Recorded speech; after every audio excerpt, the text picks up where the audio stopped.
Now, this think tank is trying to recommend that the U.S. Coast Guard also operates in the Indo-Pacific and conducts freedom of navigation exercises to conduct law enforcement missions there. Is that a good idea?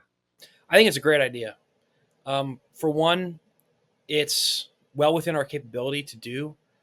We do joint Coast Guard activities with our allies and partners, so we can send our ships there when we need to.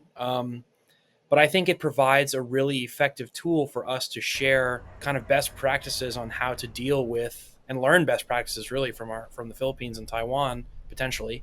So when you employ a Coast Guard like China does, it's generally seen as less provocative than deploying a warship. The ships are smaller, and they're just generally less threatening.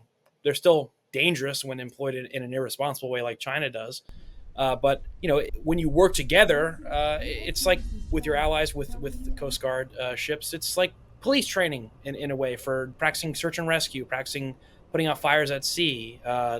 Humanitarian operations. I think it makes sense to build resiliency among our allies and partners in dealing with China in the way that China chooses to apply pressure, not having to rely solely on your military to protect against coercive gray zone activity, because that drains your resources, and that's one of the objectives that China has when it does these things.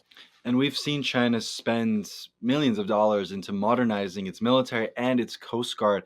And in these recent exercises, after the inauguration speech from Lai Ching here in Taiwan, we saw China carry out large scale exercises using the coast guard in the outlying islands of Jinmen.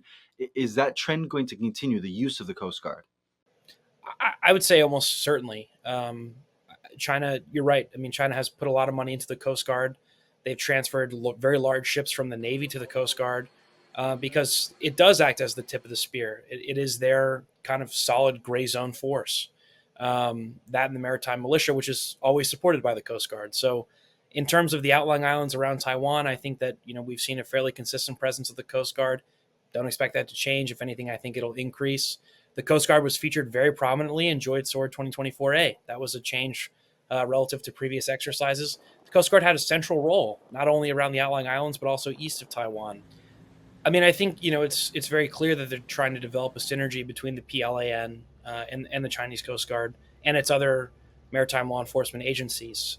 I think likely what we should recognize that if there is a blockade scenario, for example, the Chinese Coast Guard is going to be absolutely crucial in enforcing a blockade, just because it's about presence.